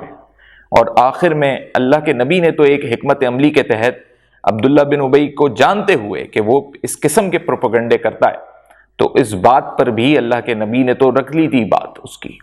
لیکن اللہ نے اپنے نبی کے صحابہ کی محبت کو دیکھتے ہوئے جب یہ قرآن کی آیتوں کا نزول کیا، اور جب یہ وحی آئی، اور جب پھر یہ صحابہ کو بتائی کہ اللہ نے یہ وحی نازل کی ہے، تو اب عبداللہ بن ابی کی کیا حیثیت رہ گئی؟ یعنی اب تو سمجھیں جو پردہ اللہ کا نبی بھی رکھ رہا تھا، تو اللہ نے تو وہ پردہ اس لیے اٹھا دیا کہ وہ محبت کرنے والے اللہ کے نبی سے جو صحابہ ہیں وہ ان کے دل رنجیدہ ہو رہے ہیں۔ یعنی اب عبداللہ بن ابی، ناظرین کرام دیکھیں، اللہ کے نبی کا جو صبر ہے اس کا صلہ ملنا شروع ہو رہا ہے، کہ جو لوگ ہیں، اللہ کے نبی کی بھی یہی سوچ ہے نا کہ لوگ جو ہیں وہ اس کے ورغلاوے میں نہ آئیں، اس کے بہکاوے میں نہ آئیں، تو وہ تو معاف پہ معاف کیے جا رہے ہیں، برداشت پہ برداشت کیے جا رہے ہیں۔ اب لوگ خود اس عبداللہ بن ابی کے مخالف ہوتے جا رہے ہیں، اور جب یہ قرآنی آیت کا نزول ہو گیا، کھل کے بات ہو گئی، تو اب اس درجے پہ بات چلی گئی کہ عبداللہ بن ابی کا سگا بیٹا جس کا نام عبداللہ ہی تھا، اس نے اپنے باپ کو مدینے کے اندر آتے ہوئے روک لیا۔ وہ ایک جگہ سے آ رہا تھا، جب ان آیتوں کا نزول ہوا اس کے کانوں میں بات پڑی کہ یہ آیتیں نازل ہوئی ہیں، شان نزول پتہ لگ گیا۔ تو پھر اس کے بعد اس کے باپ کو نہیں پتا تھا، عبداللہ بن ابی کو، وہ آ رہا تھا، سگے بیٹے نے اپنے باپ کو روک لیا، اس نے کہا آپ اندر نہیں جائیں گے،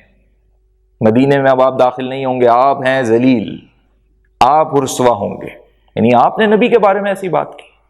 اور پھر صحابہ نے کہا کہ یا رسول اللہ، عزت والے تو آپ ہیں،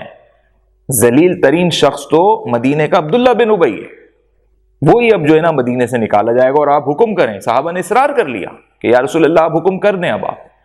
نہیں بھی اگر آپ اس کو قتل کرنے کی اجازت دے رہے، تو یہاں اللہ کے نبی کا جو صبر تھا وہ کام آ گیا۔ یہی بات کچھ عرصے پہلے اگر اللہ کا نبی بدلے کی صورت میں، رد عمل کی صورت میں اگر کر دیتا،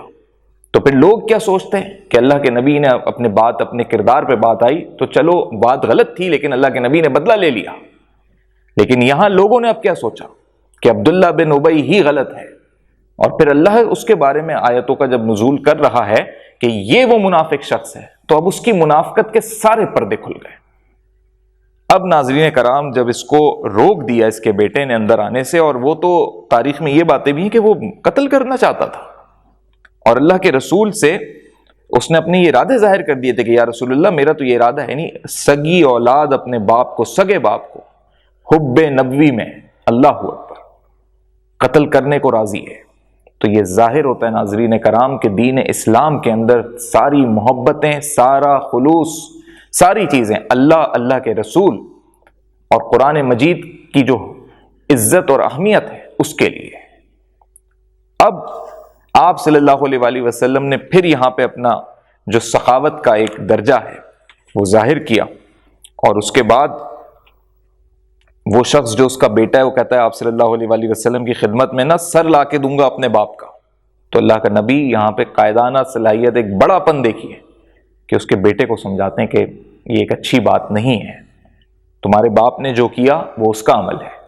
لیکن تم ایسا کام نہیں کرو، اور اللہ کے نبی نے اس کو اجازت نہیں دی۔ یہاں بھی اللہ کے نبی نے صبر کیا۔ لیکن ناظرین کرام، جتنے موقع عبداللہ بن ابی کو ملے، کتنے موقع ملے آپ دیکھیں، یہ سارے میں نے ابھی آپ سے وہ واقعات رکھے جو غزوہ موریثہ کے پہلے کے ہیں۔ ان تمام تر واقعات میں بڑے موقع مل گئے عبداللہ بن ابی کو، لیکن اس کے باوجود ایک ایسا اس نے اقدام کیا کہ منافقت کا ایک ایسا واقعہ ناظرین کرام جو اسی جنگ سے آپ یہ سمجھیں کہ واپسی پہ آتے ہوئے پیش آیا، کیونکہ یہ پہلی دفعہ اس جنگ میں خود یہ اپنی پورے لوگوں کے ساتھ شامل ہوا، تو یہ بظاہر یہ دکھاتا تھا کہ دیکھو میں پیش ہوں، بڑا اچھا ہوں، لیکن موقع کی تلاش میں رہتا تھا، پروپیگنڈے کرتا تھا۔ تو اس نے حضرت عائشہ پر تہمت لگائی۔ واقعہ کچھ یوں ہوا کہ جب یہ سب واپس آ رہے تھے، جنگ ختم ہو گئی، قیدی وغیرہ بنا لیے، سب آنے لگے، تو اللہ کا نبی ہر جنگ میں جانے سے قبل اپنی بیویوں میں قرآن اندازی کے ذریعے یعنی قرآ نکلتا تھا کہ کون بیوی اللہ کے نبی کے ساتھ جائے گی، کیونکہ جنگ کا معاملہ ہوتا تھا، ساری ازدواج کو ساتھ نہیں لے جا سکتے۔ تو اس میں اس دفعہ جو قرے میں نام نکلا وہ حضرت عائشہ کا نکلا. حضرت عائشہ آپ صلی اللہ علیہ وسلم کے ساتھ گئیں تو ان کی جو سواری تھی وہ علیحدہ سے تھی. جو بھی اونٹ تھا تو اس پہ ناظرین کرام عرب میں ایک لکڑی کا ایک ایسا بنایا جاتا ہے, یعنی آپ اس کو کہہ لیں کہ ڈولی نما ایک بنائی جاتی ہے اور اس کا ایک نام ہودج ہوتا ہے. تو یہ ہودج بنایا گیا اونٹ کے اوپر لکڑی کا ہوتا ہے, اس میں پھر جو بھی خاتون ہے وہ پردے میں بیٹھی ہوتی ہے, باہر سے نہیں پتہ لگتا کہ اندر کوئی بیٹھا ہے کہ نہیں. اب ہوا یہ ناظرین کرام کہ حضرت عائشہ جب اس پوری جنگ سے واپس آ رہے تھے تو یہ پورا ایک لشکر ایک قافلہ ہے, بیچ میں پڑاؤ ڈلتے ڈلتے آتا ہے. یہاں بھی اللہ کی ایک حکمت ہے جو آگے چل کے آپ کو پتہ لگے کہ یہ واقعہ کیسے پیش آ گیا. تو یہ واقعہ اس طرح پیش آ گیا کہ حضرت عائشہ کو حاجت ہوئی تو وہ پھر وہاں سے اٹھ کر تھوڑی دور چلی گئیں, تنہائی میں گئیں, دور چلی گئیں. تو وہاں پر جب وہ واپس آئیں تو وہ اپنے ساتھ ایک ہار لے گئی تھیں جو ان کی بہن کا ہار تھا, بڑا خوبصورت ہار تھا. وہ ہار ان سے اس جگہ رہ گیا.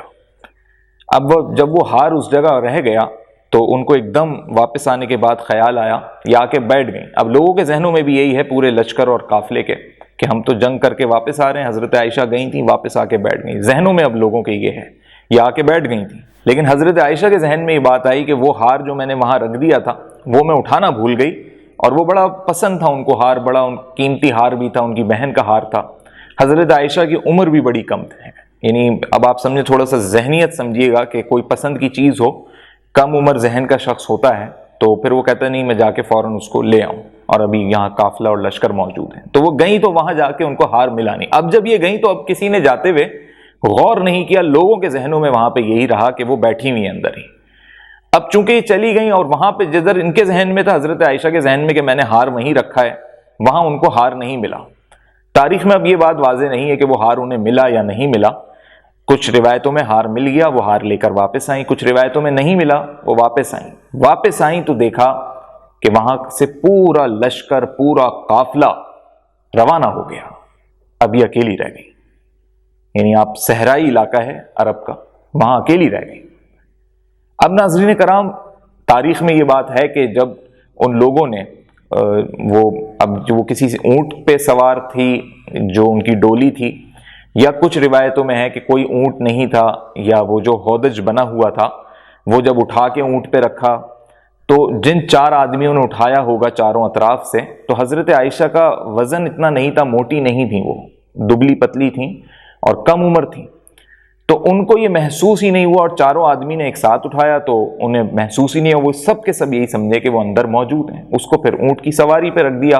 یا اس کو لے کر چلے. زیادہ باتیں یہ ہیں کہ اونٹ کی ایک سواری تھی, اس پر اس کو رکھ دیا, وہ اونٹ پر چلتا رہا. تو لوگوں کے ذہنوں میں یہی رہا کہ حضرت عائشہ اندر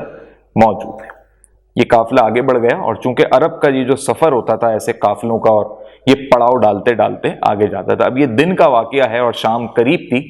تو یہ قافلہ یہاں سے روانہ ہو گیا. حضرت عائشہ پیچھے اکیلی رہ گئیں, اور اب ان کی سوچ میں یہ بات آئی کہ جب پتہ لگے گا انہیں کہ میں پیچھے رہ گئی, ان کو یہ بات تو سمجھ آ گئی کہ میں ہار ڈھونڈنے کے لیے نکلی تو یہ مجھے چھوڑ گئے, ان کو نہیں پتا کہ یہ میں اندر نہیں تھی, یا وہ یہی سمجھے کہ اندر ہوں اور وہ اس طرح چلے گئے. تو یہ وہیں بیٹھ گئیں کہ ڈھونڈتے ہوئے مجھے یہیں آئیں گے. اب یہ شام ہو گئی, شام سے ناظرین کرام رات کا وقت لگ گیا. رات کا وقت لگ گیا تو اب چونکہ یہ جب قافلے ہوتے تھے مسلمانوں کے, کہیں بھی چاہے تجارتی قافلہ ہو, تو اس میں اس طرح بھی واقعات ہوتے تھے کہ سارا قافلہ ایک ساتھ چلتا تھا. کچھ افراد جو ہیں وہ اگر سلو چل رہے ہیں, یا اس کی سواری اتنی زیادہ تیز نہیں ہے, یا اس کو کوئی کام بیچ میں پڑ گیا, تو وہ اس طرح کرتا تھا کہ میں ساتھ نہیں چل رہا لیکن ایک دن بعد شامل ہو جاؤں گا اس قافلے میں. تو ایک صحابی صفوان بن معطل رضی اللہ تعالی عنہ, وہ ہیں تو اسی قافلے کے رکن, لیکن وہ ساتھ نہیں چل رہے تھے, وہ کسی کام کی وجہ سے رک گئے ہوں. وہ بعد میں پیچھے سے جب آئے تو انہوں نے رات کے وقت, یعنی بہت رات نہیں تھی لیکن انہوں نے ایک ایسا وقت جو کہ نہ دن کا وقت تھا نہ رات کا وقت تھا, اس وقت انہوں نے حضرت عائشہ کو دیکھا. اب ناظرین کرام حضرت عائشہ اس وقت سو رہی تھیں وہاں پہ, اور چونکہ پردہ جب اسلام میں رائج ہوا ہے, فرض ہو گیا عورت پہ, تو اس سے پہلے سے انہوں نے حضرت عائشہ کا چہرہ دیکھا ہوا تھا. جب اسلام سمجھیں کہ اس وقت آیا نہیں تھا, یا اس طرح پردے کا فرض نہیں ہوا تھا, تو وہ چہرہ دیکھ کے پہچان گئے. تو انہوں نے فوراً انا للہ و انا الیہ راجعون پڑھا, اور صرف انہوں نے یہ کہا, مطلب وہ حیرانی سے کہ رسول اللہ کی بیوی, اور بس انہوں نے انا للہ پڑھی اور اپنی سواری انہوں نے آگے کر دی۔ یہ سن کے حضرت عائشہ کی آنکھ کھلی اور پھر بہرحال وہ پچھلی رات کو چلی۔ تو یہ رات کا ہی پورا واقعہ ہے۔ اب آپ دیکھیے گا ناظرین کرام، میں یہ باتیں اس لیے آپ سے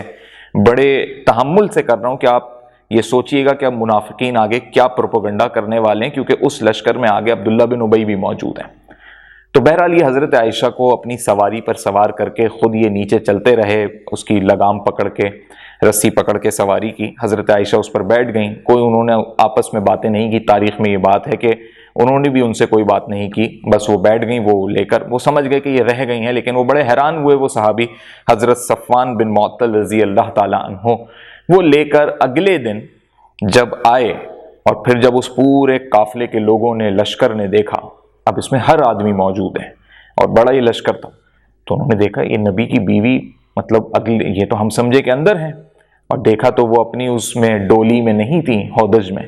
اور پھر وہ ان صحابی کی سواری پر سوار ہو کر آ رہی ہیں۔ حضرت عائشہ کو ابھی نہیں سمجھ میں آ رہا کہ یہ معاملہ کیا بنتا جا رہا ہے۔ حضرت عائشہ بہرحال پریشان تھیں،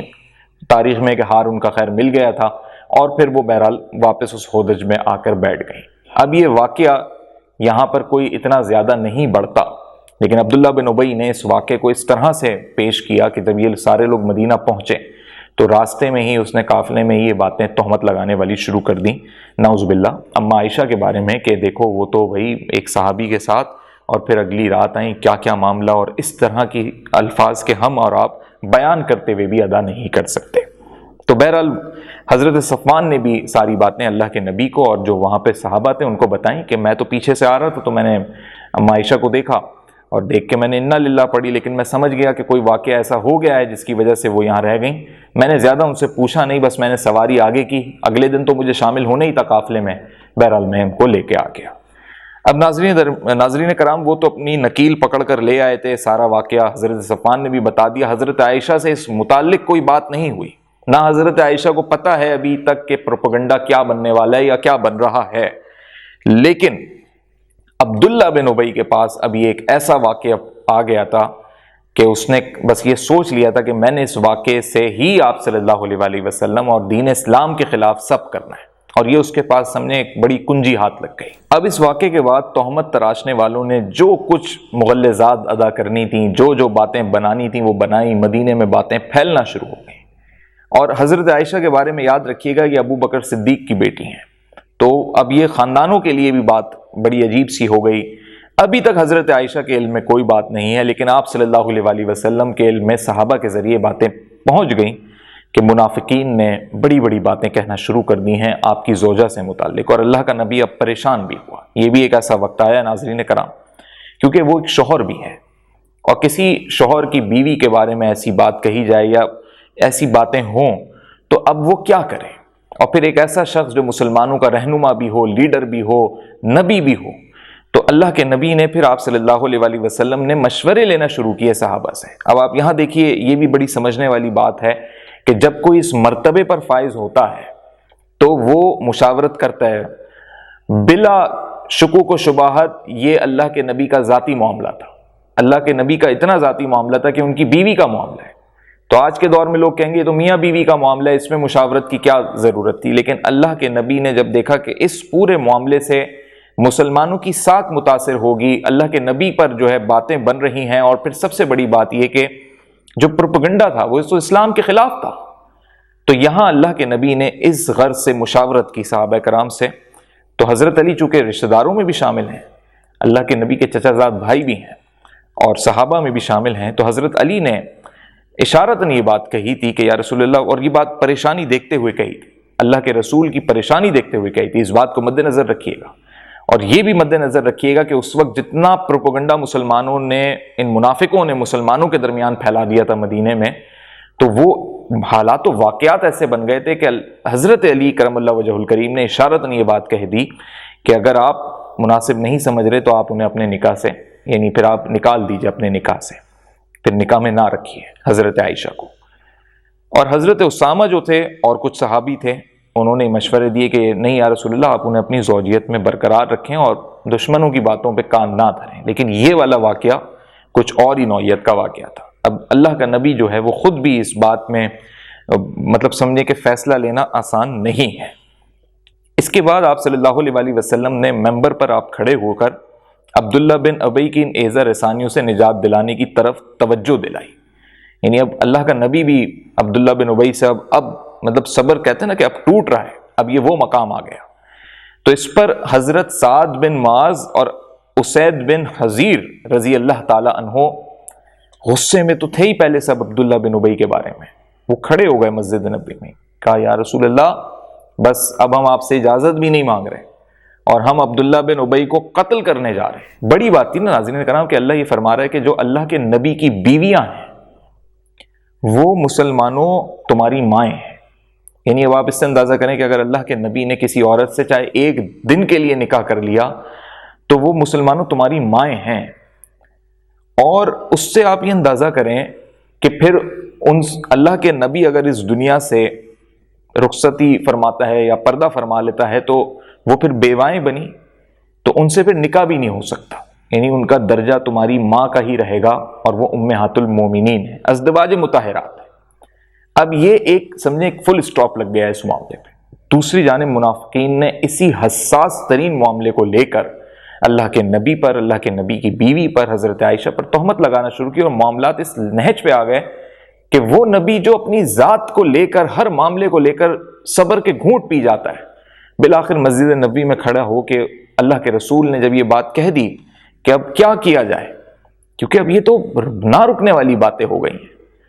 تو اس پر جب حضرت سعد بن معاذ اور اسید بن حضیر کھڑے ہو گئے، بس انہوں نے کہا اب تو ہم جا رہے ہیں قتل کرنے، تو سعد بن عبادہ جو بنو خزرج کے تھے انہوں نے ان دونوں صحابہ کو روک لیا اور بحث چھڑ گئی۔ انہوں نے کہا نہیں، عبداللہ بن ابی تو ہمارے قبیلے سے ہے یا ہمارے ساتھ اس کے معاملات ہیں۔ اب یہاں پر ایک محبت آ گئی، سمجھے قبیلے کی ایک رغبت آ گئی۔ تو یہ عرب میں قبائلی مسائل بہت تھے، ہیں سارے مسلمان، پہلے سب غیر مسلم تھے تب بھی یہ قبائلی مسائل تھے، خاندانی مسائل تھے، آج مسلمان ہو بھی گئے تو بھی قبائلی مسائل ہیں۔ تو اللہ کے نبی نے جب دیکھا کہ یہ پھر جھگڑا بن رہا ہے دونوں قبیلوں کے درمیان، تو پھر اللہ کے نبی نے اس وقت پھر سے صبر کا دامن پکڑا اور دونوں میں پھر جو تلخ کلامیاں ہوئیں صحابہ میں اس کو ختم کرایا، اور اللہ کے نبی نے کہا کہ بس اب آپ لوگ بھی خاموش ہو جائیں، میں بھی خاموش ہو جاتا ہوں۔ یعنی اب آپ دیکھیں کہ اللہ کا نبی کرے تو کیا کرے۔ ایک ایسے واقعے میں ناظرین کرام، اور ابھی تک حضرت عائشہ کو کچھ نہیں پتا پورے مدینے کا کیا ماحول بن گیا ہوگا، تو کچھ ہوا یوں کہ حضرت عائشہ کو اس بات کا علم ام مستحہ سے ہوا، اور ام مستحہ بس ایک ایسا کچھ واقعہ ہوا، اپنی چادر میں پھسل کے وہ گر گئی تھی تو اس پر انہوں نے اپنے بیٹے کو بد دعا دے دی۔ تو حضرت عائشہ نے یہ کہا کہ بھائی بیٹا ہے اس کو بد دعا نہیں دو، تو انہوں نے کہا عائشہ تمہیں نہیں پتا یہ وہی لڑکا ہے جو تم پہ تہمت لگانے کی باتوں میں بھی شامل ہے۔ حضرت عائشہ نے کہا مجھ پہ تہمت لگ رہی ہے، کس بات کی؟ انہوں نے کہا تمہیں نہیں پتا۔ ام مستحہ نے بتائی ساری باتیں کہ جب جنگ مریسہ سے واپس آ رہے تھے یہ واقعہ ہوا، مدینے میں ساری باتیں گھر گھر بچہ بچہ ہی باتیں پھیل گئی ہیں۔ حضرت عائشہ پہ بڑی ایک عجیب سی کیفیت طاری ہوئی کہ میرے کردار اور میری چیزوں کے اوپر یہ باتیں۔ اب آپ دیکھیے یہاں پہ کہ وہ نبی کی بھی عزت اور حرمت کا معاملہ ہے، انہوں نے نبی سے پہلے یہ بات نہیں محسوس کی کہ وہ ظاہر کریں، بس انہوں نے اجازت لی نبی سے کہ میں اپنے گھر جانا چاہتی ہوں۔ تاریخ میں اس طرح بھی بیان کیا ہے کہ ان کو یہ بات بری بھی لگی، اور جیسے ناراض ہو کے لڑکیاں اپنے میکے چلی جاتی ہیں تو انہوں نے اس طرح سے پیش کی۔ لیکن یہاں عزت و تکریم والا معاملہ ہے، بیوی اپنی جگہ ہے لیکن نبی کا جو مقام ہے وہ اپنی جگہ ہے، تو انہوں نے اجازت لی، یہ حقیقی تاریخ ہے، اور بغیر کچھ ظاہر کیے صرف یہ اجازت لی کہ میں اپنے گھر جانا چاہتی ہوں، یعنی اپنے گھر سے مراد یہ اپنے والدین کے گھر۔ اللہ کے نبی نے اجازت دی، اللہ کا نبی بھی اس بات کو سمجھنے لگا رسول اللہ صلی اللہ علیہ وسلم کہ حضرت عائشہ کو اس بات کا علم ہو گیا ہے، لیکن ابھی بحیثیت میاں بیوی، دونوں میاں بیوی نے آپس میں ابھی ان معاملات کو ایک دوسرے کے ساتھ بیان نہیں کیا۔ بس اللہ کے نبی نے اجازت دی کہ آپ جائیں، یعنی ابو بکر صدیق کے گھر، اپنے والد کے گھر چلی جائیں۔ ان کی اجازت لینے پہ جب وہ چلی گئیں تو انہوں نے اپنے والد سے، اپنے گھر والوں سے، یعنی جو اپنے میکے والے ہیں ان سے ساری بات پوچھی کہ ہوا کیا کیا کیا باتیں ہو رہی ہیں۔ سب نے بتائیں کہ عائشہ ایسے ہوا، یہ واقعہ پیش آیا۔ انہوں نے بتائیں پھر وہاں پر باتیں کہ وہاں ہار میرا گم ہو گیا تھا، میں اسے تلاش کرنے گئی، واپسی پر قافلہ جا چکا تھا، پھر وہ جو ایک صحابی رسول آئے، میں ان کی سواری پر سوار ہو کر آ گئی، ان سے تو ہماری گفت و شنید بھی نہیں ہوئی۔ اب حضرت عائشہ چونکہ جب وہاں سے واپس آئی تھیں تو یہ بیمار بھی پڑ گئی تھیں، تو اس وجہ سے لوگ ان کی تیمارداری میں لگے رہے، اس وجہ سے بھی اس واقعے کا ان کو علم نہیں ہوا، اور ابھی بیماری سے ٹھیک ہی ہوئی تھیں کہ اس واقعے نے ان کو اتنا غمزدہ کر دیا کہ حضرت عائشہ کئی راتوں تک، کئی دنوں تک روتی رہیں۔ کئی دنوں سے میری مراد یہ ہے کہ 2 دن 3 راتیں ہیں، کہیں ہے 1 دن 2 راتیں، مسلسل روتی رہیں اس واقعے کو لے کے۔ اب ایک عورت ہے، ایک لڑکی ہے ناظرین کرام، کیونکہ اب یہاں پہ آپ اما عائشہ کا جو اپنا تقدس ساری چیزیں ہیں، لیکن فطرت انسانی کے تحت آپ یہ سمجھیے کہ ان کی عمر کتنی ہے، فطرت انسانی کے تحت آپ یہ سمجھیے کہ معاشرے میں وہ ایک عورت ہے، فطرت انسانی کے تحت آپ یہ سمجھیے کم عمر ہیں، اور آپ یہ بھی اندازہ کیجئے کہ کسی کی بیوی ہے۔ اب ان سارے چیزوں کو مد نظر رکھتے ہوئے ایک انسان پہ کیا اس وقت طاری ہوگا، تو وہی کیفیات حضرت عائشہ پہ طاری ہوئیں اور بڑی وہ رنجیدہ ہوئیں، اور انہوں نے روتے روتے یعنی 2 راتیں 1 دن لگا دیا۔ تو اب گھر والے بھی پریشان ہوئے، پھر نبی کو پیغام دیا کہ یا رسول اللہ، آپ کی زوجہ اس واقعے سے اتنی پریشان ہوئی ہیں کہ اب وہ تو بے حال ہو رہی ہیں اور ہچکیاں بن گئیں، سسکیاں بن گئیں۔ تو آپ صلی اللہ علیہ وآلہ وسلم کو جب پتہ لگا، آپ صلی اللہ علیہ وآلہ وسلم محبت بھی بہت کرتے تھے حضرت عائشہ سے، اور یہ محبت میں شفقت بہت شامل تھی، یعنی ایک محبت تو حضرت خدیجہ سے تھی، اور ایک یہ جو محبت تھی حضرت عائشہ سے، وہ اس میں شفقت اس لیے شامل تھی کہ عمر کا بڑا ایک فرق تھا۔ نبی پاک صلی اللہ علیہ وآلہ وسلم اور حضرت عائشہ کے درمیان عمر کا ایک فرق تھا، تو حضرت عائشہ سے بڑی نرمی اور جس طرح بچوں کے ساتھ پیش آتے ہیں بڑے پیار محبت سے، شفقت سے، تو یہ مشفقانہ محبت تھی۔ تو اللہ کے نبی سے یہ بات خود بھی محسوس جب انہوں نے کی کہ اتنا زیادہ رو رہی ہیں، بے حال ہو گئیں، تو آپ صلی اللہ علیہ وآلہ وسلم تشریف لائے، اور آپ صلی اللہ علیہ وآلہ وسلم نے کلمہ شہادت پڑھ کے خطبہ شروع کیا تو کہا کہ اے عائشہ، مجھے تمہارے متعلق ایسی اور باتیں پتہ لگی ہیں، اگر تم اس سے بری ہو تو اللہ تعالیٰ عنقریب تمہاری برت پہ یعنی تمہاری مغفرت بھی کرے گا اور ظاہر کر دے گا کہ تم اس چیز سے بری ہو، اور اگر خدا نہ خواستہ تم سے کوئی گناہ ہوا ہے تو تم اللہ سے توبہ کر لو، مغفرت کی توبہ مانگ لو۔ اللہ گناہ کا اقرار کرنے والے کو بخش دیتا ہے، اور اللہ جب سچی توبہ دیکھتا ہے تو اللہ اس کی توبہ قبول کر لیتا ہے۔ جب یہ باتیں ناظرین کرام آپ صلی اللہ علیہ وآلہ وسلم نے حضرت عائشہ کے سامنے رکھیں اور کہیں، تو اب دیکھیں ناظرین کرام، اللہ کا نبی اس بات کو نہیں جانتا کہ کیا ہوا ہے کیا نہیں ہوا، اس لیے اللہ کے نبی نے دونوں ہی باتیں رکھیں کہ اگر کوئی گناہ سرزد ہوا ہے تو توبہ کر لیں، اور اگر نہیں ہوا تو آپ صبر رکھیں، اللہ آپ کے لیے ظاہر کرے گا، یعنی اشارہ یہی تھا کہ اللہ پھر وحی کے ذریعے ظاہر کرے گا۔ تو اس وقت حضرت عائشہ رضی اللہ تعالی عنہا کے آنسو رکے، انہوں نے پھر اللہ پہ توکل کیا، لیکن ساتھ ہی انہوں نے یہ بھی کہا کہ واللہ میں جانتی ہوں کہ یہ بات سنتے سنتے پورے عرب کے، یعنی آپ لوگوں سے مراد ان کی یہ تھی کہ میرے خاندان کے لوگ بھی، آپ صلی اللہ علیہ وآلہ وسلم کو بھی اس میں انہوں نے شامل رکھا، کہ آپ لوگوں نے اس بات کو سچ سمجھ لیا ہے یا سمجھنا شروع کر دیا ہے۔ دیکھیں پروپیگنڈے کا ناظرین کرام یہی ہوتا ہے کہ جھوٹ اتنا بولو کہ وہ سچ لگنے لگے، تو حضرت عائشہ نے بھی یہ بات کی، تو انہوں نے کہا کہ اگر اب میں یہ بولوں گی نا کہ میں اس سے بری ہوں، میں نے یہ نہیں کیا، تو اللہ خوب جانتا ہے کہ میں تو بری ہوں، لیکن یہ بات اتنی پھیل گئی ہے کہ لوگوں کو اب یہ بات نہیں ان کو تسلیم ہوگی یا ان کو یہ بات ہضم نہیں ہوگی۔ لیکن انہوں نے کہا کہ اگر میں کسی ایسی بات کا اعتراف کر لوں جو اللہ خوب جانتا ہے کہ میں نے کیا بھی ایسا میں نے کوئی گناہ تو نہیں کیا، میں اگر وہاں رہ گئی تھی اور بس میں وہاں سے واپس آ گئی تو میں نے تو کوئی ایسا گناہ نہیں کیا، وہ میں جانتی ہوں اور اللہ جانتا ہے۔ تو اگر اللہ نہ کرے، یعنی انہوں نے ایک اشارت نہیں بات کی کہ اگر میں کہہ بھی دوں کہ ایسا کوئی گناہ ہوا ہے تو آپ فوراً سارا قبیلہ، سارا عرب صحیح مان لے گا اس بات کو۔ یعنی پروپیگنڈا کی یہ کیفیت ہوتی ہے ناظرین کرام کہ جھوٹ اتنا بولو کہ وہ لوگوں کو سچ لگنے لگے، اور پھر لوگ اس شخص سے جب جواب مانگتے ہیں کہ ہاں یہ سچ ہے کہ نہیں، تو وہ حقیقت یہ نہیں پوچھ رہے ہوتے اس سے کہ یہ چیز تم ظاہر کرو کہ کس طرح جھوٹی ہے، وہ بس اس طرح سے ایک دباؤ ڈال رہے ہوتے ہیں کہ بس بول دو کہ ہاں یہی سچ ہے۔ اس طرح پروپیگنڈا کامیاب ہو جاتا ہے۔ تو حضرت عائشہ نے یہی الفاظ ادا کیے کہ آج ایسی صورت میں ہوں، واللہ میرے لیے ایسی صورت ہو گئی، اور آپ لوگوں کے لیے آج وہی مثال ہے جیسے حضرت یوسف علیہ السلام کے والد نے کہا تھا کہ فصبر جمیل واللہ المستعان علی ما تصفون۔ حضرت عائشہ نے یہاں قرآنی آیت کا ذکر کیا حضرت یوسف علیہ السلام کے اس واقعے سے کہ صبر ہی بہتر ہے، اور تم لوگ جو کہتے ہو اس پر اللہ کی مدد مطلوب ہے، جو یعنی حضرت یوسف علیہ السلام کے بھائیوں نے آ کے اپنے والد سے کہا تھا تو اس پر ان کے والد نے صبر کر لیا تھا، یہ الفاظ ادا کیے تو حضرت عائشہ نے کہا میں بھی صبر کر لیتی ہوں۔ اس کے بعد ناظرین کرام ہوا یہ کہ اسی روز اللہ کے نبی پر وحی بہت شدت سے نازل ہوئی، یعنی وحی کا میں آپ کو شروع کی جو قسطیں ہیں اس میں بتایا میں نے کہ جب وحی کا نزول ہوتا تھا تو آپ صلی اللہ علیہ وآلہ وسلم بخار کی کیفیت میں آ جاتے تھے، جسم اتنا بھاری ہو جاتا تھا کہ ایک صحابی کا گھٹنا یا ران کا جو حصہ تھا، ٹانگ کا حصہ، وہ آپ صلی اللہ علیہ وآلہ وسلم کی ٹانگ ان کی ٹانگ کے اوپر تھی، ایسے بیٹھے ہوئے تھے، تو وہ بہت زیادہ اوپر نہیں تھی، صرف گھٹنا ہی اوپر تھا۔ تو انہوں نے کہا کہ جب وحی نازل ہو رہی تھی تو آپ صلی اللہ علیہ وآلہ وسلم کا وزن اتنا بڑھ گیا کہ مجھے لگا جیسے میرے اوپر پہاڑ رکھ دیا ہو کسی نے۔ تو یہ جب شدت اور اتنی کیفیت کے ساتھ اللہ یعنی جاہ و جلال کے ساتھ اپنے قرآن کے الفاظوں کا نزول کرتا ہے اور جب اللہ کے نبی پر وہ اترتی ہے تو اس وقت یہ کیفیت ہو گئی آپ صلی اللہ علیہ وآلہ وسلم کی، اور جیسے ہی کیفیت میں بہتری آئی تو اللہ کے نبی نے مسکرا کے جو پہلی بات فرمائی وہ یہ تھی کہ عائشہ اللہ نے تمہیں بری کر دیا، اور بڑی خوشی سے یہ بات کی۔ اور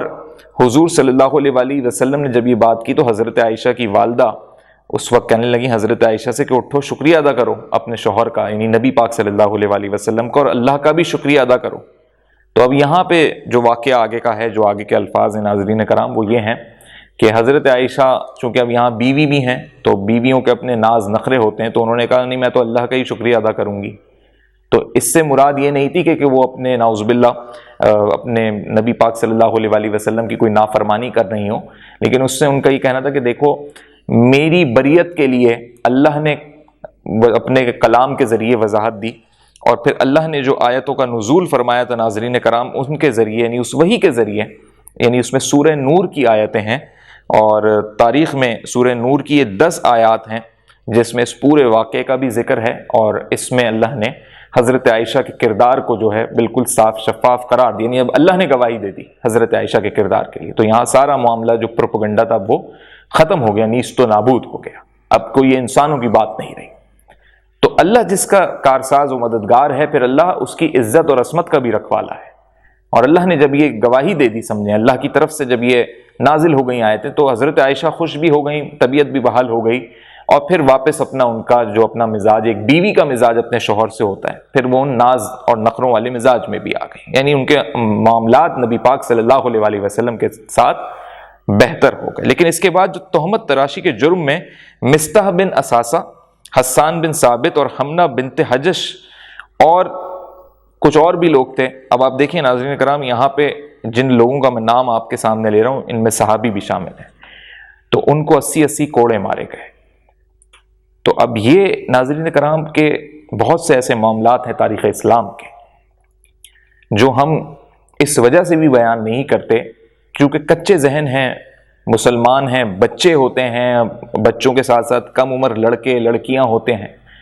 اور اب تو ناظرین کرام دین سے اتنی دوری ہے لوگوں کی کہ جو میچیور لوگ ہیں، یعنی جو بوڑھے بھی ہو رہے ہیں، بال سفید ہو رہے ہیں، نانے دادے بن گئے ہیں، ان کو بھی اسلام کی حساسیت، اسلام کے ان معاملات کی حساسیت کا اندازہ نہیں ہے،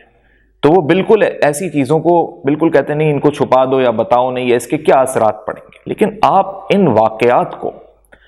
لوگوں کے اوپر رکھ کے نہیں سوچیں یا پڑھیں، نہ سمجھیں۔ جو میں بھی بیان کر رہا ہوں تو لوگوں کے کرداروں کو اپنے ذہنوں میں رکھ کے نہیں سوچیں کہ اچھا جی وہ تو صحابی تھے تو ان کو تو کوڑے بھی مارے گئے، اس بات پہ ایسا نہیں سوچیں۔ آپ یہ سوچیں کہ یہ اللہ کی طرف سے حکمت ہے، بالکل اسی طرح کہ جیسے آدم علیہ السلام جنت سے اس دنیا میں آئے، اس کے پیچھے ایک حکمت تھی اللہ کی۔ تو اب وہ جو ساری باتیں، وہ چیزیں، ہم اس میں آدم کے کردار پہ نہیں سوچیں کہ ایسا کیوں ہوا اور یہ غلط ہوا یا صحیح ہوا، ہم ججمنٹ نہیں دیں، ہم صرف اس واقعے کے تناظر میں یہ دیکھیں کہ پھر جو کچھ ہوا اس کا نتیجہ کیا نکلا۔ تو نتیجہ یہ نکلا ناظرین کرام کہ وہ پروپیگنڈا فوت ہو گیا، دفن ہو گیا زمین میں، اور پھر ایسا دفن ہوا کہ اب عبداللہ بن ابی کو اللہ تعالیٰ نے آخرت میں عذاب عظیم دینے کا اعلان فرما دیا، یعنی منافقین کو اب سخت ترین عذاب ہے۔ اور ساتھ ہی عبداللہ بن ابی اس طرح رسوا ہوا کہ ابن اسحاق کی روایات ہیں کہ اب وہ کوئی گڑبڑ بھی کرتا نا ذرا سی بھی تو اس کے اپنے لوگ اس کو تھپڑ مار دیا کرتے تھے اور اس پہ یقین نہیں کرتے تھے کہ عبداللہ بن ابی تم یہ کیا بات کرتے ہو، چھوڑو تم تو ہوئی منافق۔ یعنی معاشرے میں منافق کی ایسی ذلت ہے، مر گیا نا، دیکھیں عبداللہ بن ابی 1400 سے زائد سال گزر گئے، لیکن آج بھی تاریخ میں عبداللہ بن ابی ایک ایسی مثال ہے کہ کوئی ناظرین کرام عرب میں اگر کوئی منافقت کرتا ہے نا تو اس کی منافقت پکڑی جاتی ہے تو اس کو عبداللہ بن ابی کہہ کے بھی پکار دیتے ہیں، ابن ابی کہہ دیتے ہیں، او ابن ابی، گالی بن گیا ہے ابن ابی۔ آپ اس سے اندازہ کیجئے کیسا رسوا ہوا۔ لیکن اللہ کے نبی کا صبر، اللہ کے نبی کی بیویوں پہ، یعنی حضرت زینب کا چاہے معاملہ ہو یا حضرت عائشہ کا معاملہ ہو، جو تہمتیں لگائی گئیں، منہ بولے بیٹے کا جو واقعہ تھا، اور وہ سارے واقعات جو مسلمانوں میں تفرقے کی بنیاد پڑ رہے تھے ان منافقین کی جانب سے، منافقین کے کردار کو کھول کے رکھ دیا اللہ نے، اور یہ ضروری بھی تھا کیونکہ صفوں سے نکالنا تھا ان منافقوں کو، اور اس طرح یہ ایسے نکلے کہ اب یہ ذلیل اور رسوا ہو گئے۔ اور دیکھیں کوئی ان کے خلاف تلوار بھی نہیں چلی، تلوار چلتی تو یہ مظلوم بن جاتے۔ یہی وتیرہ ہے ناظرین کرام منافقین کا، کہ وہ لوگوں کو، ایمان والوں کو، متقی لوگوں کو، مومنوں کو طیش میں لے کر آتے ہیں، ایسی باتیں کرتے ہیں کہ بس ان کو غصہ دلائیں، اور جب وہ مشتعل ہو جائیں اور کوئی حتمی اقدام کر دیں، ہاتھ اٹھا دیں یا کچھ الفاظ ادا کر دیں یا غصے کا اظہار کر دیں، تو یہ منافقین مظلوم بن جاتے ہیں۔ لیکن نبی نے یہ نہیں کیا۔ ایک درجہ ایسا آ گیا تھا جو میں نے ابھی آپ کو بتایا، لیکن اس کے باوجود نبی نے صبر کا پیمانہ تھامے رکھا، اور یہی نبی کی وہ قائدانہ صلاحیت، سیاسی بصیرت اور اللہ رب العزت کے جانب سے وہ عطا کردہ جوہر تھے کہ نبی کی یہ صلاحیتیں تھیں کہ ناظرین کرام نبی کو کوئی عام آدمی نہ سمجھے۔ یہ عام آدمی آج کی دنیا کا کتنا ہی مضبوط اعصاب کا کیوں نہ ہو، ایسی چیزوں کو نہیں برداشت کر پاتا، لیکن نبی نے نہ صرف برداشت کیا، اللہ پہ توکل کیا، صبر کا پیمانہ ہاتھ سے نہیں چھوڑا۔ کتنی آپ دیکھیں نا حسن سلوک کا آپ مقام دیکھیے کہ نبی نے خود سے کوئی بات حضرت عائشہ سے کہی بھی نہیں تھی، حضرت عائشہ کو بات بھی کہیں اور سے پتہ لگی، یعنی کس طرح نبی صبر کے ساتھ چل رہے ہیں۔ اللہ اکبر، یہی وہ صبر ہے ناظرین کرام کہ ہم کہتے ہیں کہ اگر آج کا مسلمان 1% بھی اس صبر کے راستے پر آ جائے، صرف 1%، تو اس کی دنیا و آخرت سنور جائے۔ تو ناظرین کرام یہ وہ منافقین کا رویہ تھا جو غزوہ مریسیہ کے بعد کے واقعات میں کھل کر سامنے آیا، اور پھر ایسا اختتام ہوا اس کا کہ اب مسلمان ان کو اپنا وہی عزت اور مقام، بالخصوص آپ صلی اللہ علیہ وسلم کے خلاف سازشیں، پروپیگنڈے اب سب نیست و نابود ہو گئے۔ اور اس کے بعد ناظرین کرام پھر سے مسلمان اپنی اسی دین اسلام کی تبلیغ اور جہاد پر لگ گئے کہ جہاں جہاں مسلمانوں کو وہ تمام تر لوگ اور قبائل لکھ رہے تھے جو مسلمانوں کے خلاف تھے، یا کوئی بھی ایسا پروپیگنڈا تھا، تو ان فوجی مہمات میں مسلمان پھر سے مصروف ہو گئے۔ تو اگلی قسط میں ناظرین کرام اب میں آپ کو یہی بتاؤں گا کہ وہ پھر کون سی فوجی مہمات ہوئیں جو مسلمان اس میں پھر مصروف ہو گئے، اور اس کے بعد پھر یہ معاملہ آگے چل کے صلح حدیبیہ تک بڑھے گا۔ اس قسط میں جانے انجانے میں بیان کرتے ہوئے یا کوئی ایسا لفظ یا تاریخ میں موجود ایسی باتیں جس کو میں نے دہرا دیا ہو، اللہ نہ کرے اگر وہ کہیں پر بھی گستاخی کے زمرے میں آتی ہیں، تو میں اللہ کے حضور بڑی پشیمانی کے ساتھ اور اپنی ندامت کا اظہار کرتے ہوئے توبہ کا طلبگار ہوں کہ اللہ مجھے توبہ قبول فرمائے اور میری مغفرت فرمائے۔ السلام علیکم ورحمۃ اللہ۔